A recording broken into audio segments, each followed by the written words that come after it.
ഓം ശ്രീ മഹാദേവിയെ നമ. നമസ്തേ. ആനന്ദഭൈരവി ആസ്ട്രോളജിയിലേക്ക് എല്ലാവർക്കും സ്വാഗതം. നവംബർ 1 മുതൽ 30 വരെ, അതായത് തുലാം 15 മുതൽ വൃശ്ചികം 14 വരെയുള്ള കന്നിക്കൂറുകാരുടെ നവംബർ മാസ ഫലമാണ് നമ്മളിപ്പോൾ ചിന്തിക്കുവാൻ പോകുന്നത്. കന്നിക്കൂറിലെ നക്ഷത്രങ്ങളായ ഉത്രം 2, 3, 4 പാദക്കാർക്കും അത്തം നക്ഷത്രക്കാർക്കും ചിത്തിര 1, 2 പാദക്കാർക്കുമാണ് ഈ ഫലങ്ങൾ അനുയോജ്യമായിട്ടുള്ളത്. ഈ ചാനൽ ഇതുവരെ സബ്സ്ക്രൈബ് ചെയ്തിട്ടില്ലാത്തവർ ഒന്ന് സബ്സ്ക്രൈബ് ചെയ്യുവാനും നിങ്ങൾക്ക് വേണ്ടപ്പെട്ടവർക്കെല്ലാം ഈ ചാനൽ ഒന്ന് ഷെയർ ചെയ്ത് കൊടുക്കുവാനും അഭ്യർത്ഥിക്കുന്നു.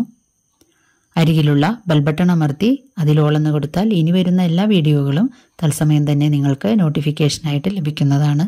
വീഡിയോ ഇഷ്ടപ്പെട്ടാൽ ഒരു ലൈക്ക് തരുവാൻ മടി കാണിക്കരുത്. നവംബർ മാസം പല ഗ്രഹമാറ്റങ്ങൾ കൊണ്ടും വളരെ വ്യത്യസ്തമായിട്ടുള്ള അനുഭവങ്ങളും പെട്ടെന്നുള്ള മാറ്റങ്ങളും കന്നിക്കൂറുകാർക്ക് നൽകുന്നൊരു മാസമാണ്. ഒക്ടോബർ 30 രാത്രി രാഹുകേതുക്കൾ സ്ഥാനം മാറിയത് ഇവർക്ക് വളരെയധികം ജീവിതത്തിൽ വ്യത്യാസം വരുത്തുന്നു. രാഹു കന്നിക്കൂറുകാർക്ക് 7ലേക്കും കേതു അവരുടെ ലഗ്നത്തിലേക്കും ആണ് വന്നിരിക്കുന്നത്. ഇത് വളരെ വ്യത്യസ്തമായിട്ടുള്ള അനുഭവങ്ങളാണ് ഇവർക്ക് ഇനി 1.5 വർഷത്തേക്ക് അനുഭവവേദ്യമാക്കാൻ പോകുന്നത്.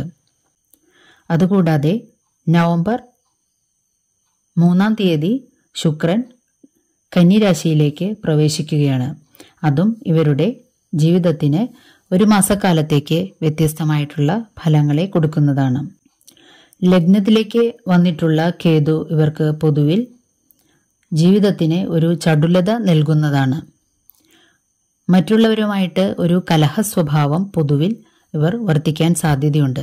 പങ്കാളികളുമായിട്ടുള്ള, അതായത് ജീവിത പങ്കാളിയായാലും ബിസിനസ് പങ്കാളികളുമായിട്ടുള്ള ബന്ധങ്ങളെയും വളരെയധികം ഉലച്ചിൽ തട്ടാതിരിക്കാൻ പ്രത്യേകിച്ച് ശ്രദ്ധിക്കേണ്ടതാണ്. മുൻകോപം നിമിത്തം പെട്ടെന്ന് പ്രവർത്തിക്കുന്ന ഒരു ശീലം ഇവർക്കുണ്ടാവുകയാണ് ഈ സമയത്ത് ഉണ്ടാകുന്നത്.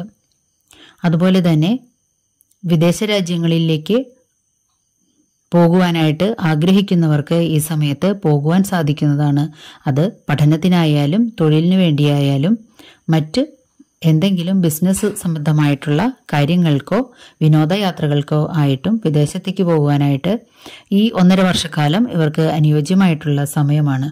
എന്നാൽ അതിനെല്ലാം യാത്രകളിൽ തടസ്സങ്ങളും മറ്റു പലതരത്തിലുള്ള ബുദ്ധിമുട്ടുകളും നേരിട്ടേക്കാൻ സാധ്യതയുണ്ട് എന്നുള്ളത് കണക്കിലെടുത്തിട്ട് മുൻകരുതലുകൾ സ്വീകരിക്കേണ്ടതും അന്വേഷണങ്ങൾ നടത്തേണ്ടതുമാണ്. പേപ്പർ സംബന്ധമായിട്ടുള്ള എന്തെങ്കിലും ബുദ്ധിമുട്ടുകളും നൂലാമാലകളും ചിലപ്പോൾ ഇവരെ ബുദ്ധിമുട്ടിച്ചേക്കാൻ സാധ്യതയുണ്ട്. വിദ്യാർത്ഥികൾക്കും ഉദ്യോഗാർത്ഥികൾക്കും പൊതുവിൽ വളരെ അനുകൂലമായിട്ടുള്ള ദിവസമാണ്. വിദ്യാർത്ഥികൾക്ക് മത്സര പരീക്ഷകളും മറ്റും എഴുതാൻ വളരെ അനുയോജ്യമായിട്ടുള്ള സമയമാണിത്. 3 ശേഷം ശുക്രൻ ലഗ്നത്തിലേക്ക് വരുന്നതോടുകൂടി പുതിയ സൗഹൃദങ്ങൾ എന്തെങ്കിലും ഉടലെടുക്കുവാനോ അല്ലെങ്കിൽ സൗഹൃദങ്ങളോ പ്രണയങ്ങളോ ഉള്ളവർക്ക് അത് സാഫല്യത്തിലെത്തുവാനോ വിവാഹത്തിൽ കലാശിക്കുവാനോ സാധ്യതയുണ്ട്. വിവാഹം മുതലായവ ആലോചിച്ചു തുടങ്ങിയവർക്കും ഇതുവരെ നടക്കാതിരുന്നവർക്കും വളരെ അനുകൂലമായിട്ടുള്ള സമയമാണ് ഇത്. അവർക്ക് വിവാഹം നടക്കുവാനും ഉറപ്പിക്കുവാനും മറ്റും സാധ്യതയുണ്ട്. അതുപോലെ പ്രണയബന്ധങ്ങളിലേക്ക് ചെന്നെത്തുവാനും മറ്റും സാധ്യതയുണ്ട് ഈ സമയത്ത്. ആഭരണങ്ങളും വസ്ത്രങ്ങളും കൂടുതലായിട്ട് ഇഷ്ടപ്പെടുക, അതുപോലെ ആഡംബര യാത്രകളും മറ്റും ഇഷ്ടപ്പെടുകയും മംഗളകർമ്മങ്ങളിൽ പങ്കെടുക്കുവാനും ഈ സമയത്ത് ഇവർക്ക് സാധിക്കുന്നതാണ്. ചിലവ് അധികരിക്കുകയും പലപ്പോഴും കടബാധ്യതകൾ കൂടുതലാവുകയും ചെയ്തേക്കാനും സാധ്യതയുണ്ട്. സുഹൃത്തുക്കളുടെ സഹായം ലഭിക്കും. എന്നാൽ സർക്കാരിൽ നിന്നും ലഭിക്കേണ്ടുന്ന കാര്യങ്ങൾക്ക് കാലതാമസം ഉണ്ടാകുന്നതാണ്. ബിസിനസ്സിൽ വർധനവ് അനുഭവപ്പെടുന്നതാണ്. എന്നാൽ പല കാര്യങ്ങൾക്കും ഒരു ദൈവാധീനക്കുറവ് അഥവാ ഭാഗ്യക്കുറവ് അനുഭവപ്പെടുന്നതുമാണ്. മാസത്തിന്റെ പകുതിയോടുകൂടി സഹോദരങ്ങളുമായിട്ട് ചില്ലറ ബുദ്ധിമുട്ടുകൾ അല്ലെങ്കിൽ അലോസരങ്ങളോ വാക്കുതർക്കങ്ങളോ മറ്റോ ഉണ്ടാകുവാൻ സാധ്യത കൂടുതലാണ്. അതൊക്കെയൊന്ന് പ്രത്യേകിച്ച് ശ്രദ്ധിക്കേണ്ടതാണ്. എന്നാൽ കെട്ടിടമോ വസ്തുവകകളോ വാങ്ങുവാനും മറ്റും സാധ്യതയുണ്ട്. അതുപോലെ വിദേശ രാജ്യങ്ങളിൽ പെർമനന്റ് വിസയ്ക്കും മറ്റും കാത്തിരിക്കുന്നവർക്ക് അനുകൂലമായിട്ടുള്ള സമയമാണ്.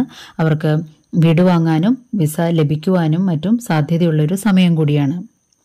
ശനി ഇവർക്ക് 6ൽ നിൽക്കയാൽ പൊതുവിൽ ശത്രുക്കളെ വിജയിക്കുവാനും കടങ്ങളിൽ നിന്ന് മുക്തരാകുവാനുള്ള മാർഗങ്ങൾ തുറന്നു വരുവാനും സാധ്യത കൂടുതലാണ്.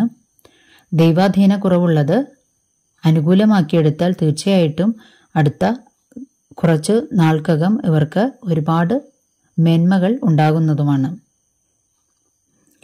വിദ്യാർത്ഥികൾക്കും ഉദ്യോഗാർത്ഥികൾക്കും പൊതുവിൽ വളരെ നല്ല ദിവസങ്ങളായിരിക്കും ഈ സമയത്തുണ്ടാകുന്നത്. 2, 9, 16, 17, 23, 24 എന്നീ ദിനങ്ങളിൽ കുടുംബത്തിൽ ചില്ലറ അസ്വസ്ഥതകളോ ബുദ്ധിമുട്ടുകളോ ഉണ്ടാവാനുള്ള സാധ്യത കൂടുതലാണ്. അതുപോലെ വാഹനങ്ങൾക്ക് കേടുപാടുകളോ മറ്റും ഉണ്ടാകാനും സാധ്യത കൂടുതലാണ്. തൊഴിലിടങ്ങളിൽ ഈ ദിവസങ്ങളിൽ ചില്ലറ ബുദ്ധിമുട്ടുകൾ എന്തെങ്കിലും അനുഭവപ്പെടാനും സാധ്യതയുണ്ട്. അതുകൊണ്ട് വളരെ ശ്രദ്ധാപൂർവം കൈകാര്യം ചെയ്യേണ്ടതുമാണ്. അതുപോലെ ഈ ദിവസങ്ങളിൽ മാതാവിനും ചില്ലറ അസ്വസ്ഥതകളോ അസുഖങ്ങളോ എന്തെങ്കിലും ഉണ്ടാകുവാനും സാധ്യത കൂടുതലാണ്. 5, 13, 20, 27 എന്നീ ദിവസങ്ങൾ കന്നിക്കൂറുകാർക്ക് ഒട്ടും അനുകൂലമായിട്ടുള്ള ദിവസമായിരിക്കില്ല. ശാരീരികമോ മാനസികവുമായിട്ടുള്ള ബുദ്ധിമുട്ടുകളും ദൂരയാത്രകളിൽ എന്തെങ്കിലും ദുരിതങ്ങളുമൊക്കെ ഉണ്ടാകുവാൻ സാധ്യതയുണ്ട്. അതുപോലെ പങ്കാളികളുമായിട്ട് ചില്ലറ അസ്വാരസ്യങ്ങളും മറ്റും ഉണ്ടാകുവാനും ഈ സമയത്ത് സാധ്യത കൂടുതലാണ്. എന്നാൽ ദമ്പതികളിലും പ്രണയികൾക്കും തമ്മിൽ പൊതുവിൽ ഈ മാസത്തിൽ വളരെ അനുകൂലമായിട്ടുള്ള ദിവസവുമായിരിക്കും. രാഷ്ട്രീയക്കാർക്ക് പൊതുവിൽ മാസത്തിന്റെ പകുതി അത്ര സുഖകരമായിരിക്കില്ല. ആദ്യത്തെ പകുതിക്കു ശേഷം പിന്നീട് രാഷ്ട്രീയക്കാർക്ക് പൊതുവിൽ നല്ല ദിവസമായിരിക്കും. എന്നാൽ 6, 7, 14, 21, 28 എന്നീ ദിനങ്ങൾ രാഷ്ട്രീയക്കാർക്ക് ഒട്ടും അനുകൂലമായിട്ടുള്ള ദിവസമായിരിക്കില്ല. 1, 8, 15, 22, 29, 30 എന്നീ ദിവസങ്ങൾ ദിവസവേതനക്കാർക്കും അത്ര അനുകൂലമായിട്ടുള്ള ദിവസങ്ങളായിരിക്കില്ല. പനി, ജ്വരം മുതലായവയും മറ്റും വന്നിടുവാൻ സാധ്യത കൂടുതലാണ്. അതുപോലെ മറ്റുള്ളവരുമായിട്ട് വാക്കുതർക്കങ്ങൾ മുതലായവ ഉണ്ടാകുവാനും സാധ്യത കൂടുതലാണ്. തൊഴിലുകൾ നഷ്ടപ്പെടാനുള്ള സാധ്യതയും ഈ ദിവസങ്ങളിൽ കൂടുതലായിരിക്കും. 12, 19, 26 എന്നീ ദിനങ്ങളും 4-ാം തീയതിയും ബിസിനസ്സുകാർക്ക് അത്ര അനുകൂലമായിട്ടുള്ള ദിവസമായിരിക്കില്ല. എന്നാൽ 25, 26, 27, 12, 13 എന്നീ തീയതികളിൽ ബിസിനസ്സുകാർക്ക് വളരെ അനുകൂലമായിട്ടുള്ള ദിവസങ്ങളായിരിക്കും. ബിസിനസ്സിൽ വർധനവും മുമ്പില്ലാത്തവണ്ണം സന്തോഷകരങ്ങളായിട്ടുള്ള അവസ്ഥകളും ഉണ്ടായേക്കും. വിദേശ രാജ്യങ്ങളിൽ ജോലി ചെയ്യുന്നവർക്ക് 12, 19, 26 എന്നീ ദിവസങ്ങൾ അത്ര സുഖകരമായിരിക്കില്ല. അതുപോലെ 4-ാം തീയതിയും അത്ര സുഖകരമായിട്ടുള്ള ദിവസമായിരിക്കില്ല. 25, 26, 27 എന്നീ ദിവസങ്ങളും വളരെ അനുകൂലമായിട്ടുള്ള ദിവസങ്ങളായിരിക്കും. മാസം പകുതിക്ക് ശേഷം വിദേശ രാജ്യങ്ങളിൽ ജോലി ചെയ്യുന്നവരുടെ നില പൊതുവിൽ സന്തോഷകരമായിട്ട് അനുഭവപ്പെടുന്നതാണ്. 4, 5, 6 എന്നീ തീയതികളിൽ എന്തെങ്കിലും തരത്തിലുള്ള ധനലാഭം ഇവർക്ക് ഉണ്ടാകുന്നതാണ്. വിശേഷ്യ വിദേശ ബന്ധങ്ങൾ ഉള്ളവർക്ക് അവിടെ നിന്നും എന്തെങ്കിലും തരത്തിലുള്ള ധനലാഭം ലഭിക്കുന്നതാണ്. എന്നാൽ 1, 8, 15, 22, 29 എന്നീ ദിവസങ്ങളിൽ പുതിയ സംരംഭങ്ങൾ തുടങ്ങുവാനോ മറ്റുള്ളവർക്ക് പണം കടം കൊടുക്കുവാനോ മറ്റും പാടുള്ളതല്ല. പൊതുവിൽ സാമ്പത്തിക രംഗത്ത് മുമ്പുണ്ടായിരുന്ന ബുദ്ധിമുട്ടുകളൊക്കെ കുറഞ്ഞു വരികയും ചെയ്യുന്നതാണ്. സഹോദരങ്ങൾക്കും വളരെ സുഖകരമായിട്ടുള്ള അനുഭവങ്ങൾ ഉണ്ടാകുന്നതാണ്. മാസം പകുതിക്ക് ശേഷം ഗവൺമെന്റ് സംബന്ധമായിട്ടുള്ള കാര്യങ്ങളിൽ വളരെ അനുകൂലമായിട്ടുള്ള ദിവസങ്ങളായിരിക്കും. ഗവൺമെന്റിൽ നിന്നും എന്തെങ്കിലും തരത്തിലുള്ള ആനുകൂല്യങ്ങളും മറ്റും ലഭിക്കുവാൻ സാധ്യതയുണ്ട്.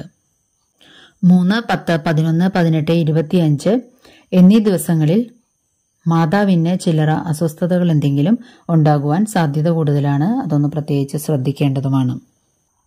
9, 10, 11 എന്നീ ദിവസങ്ങൾ പ്രത്യേകിച്ച് ശുഭകരമായിട്ടുള്ള ദിവസമായിരിക്കും കന്നിക്കൂറുകാർക്ക്. ദോഷങ്ങളുടെ പരിഹാരാർത്ഥം നിങ്ങൾ ചെയ്യേണ്ടത് വിഷ്ണു സഹസ്രനാമം ദിവസേന വായിക്കുന്ന ഒരു ശീലമുണ്ടാക്കിയെടുക്കുന്നതും ഓം നമോ നാരായണായ മന്ത്രം നിത്യേന ജപിക്കുന്നതും വളരെ നല്ലതാണ്. വ്യാഴാഴ്ചകളിൽ വ്രതമെടുക്കുക, മഞ്ഞ വസ്ത്രങ്ങൾ ധരിക്കുക, തുളസിമാല വിഷ്ണുവെങ്കിൽ സമർപ്പിക്കുന്നതും നെയ്വിളക്ക് കത്തിച്ച് പ്രാർത്ഥിക്കുന്നതും വളരെയധികം ദൈവാധീനത്തെ വർദ്ധിപ്പിക്കുന്നതാണ്. ഭദ്രകാളി ക്ഷേത്രത്തിൽ മഹിഷാസുര മർദിനി സ്തോത്രം കൊണ്ട് അർച്ചന നടത്തുന്നതും നെയ്വിളക്ക് കത്തിച്ചു പ്രാർത്ഥിക്കുന്നതും വളരെ അനുകൂലമായിട്ടുള്ള ഫലങ്ങളെ ഉണ്ടാക്കും.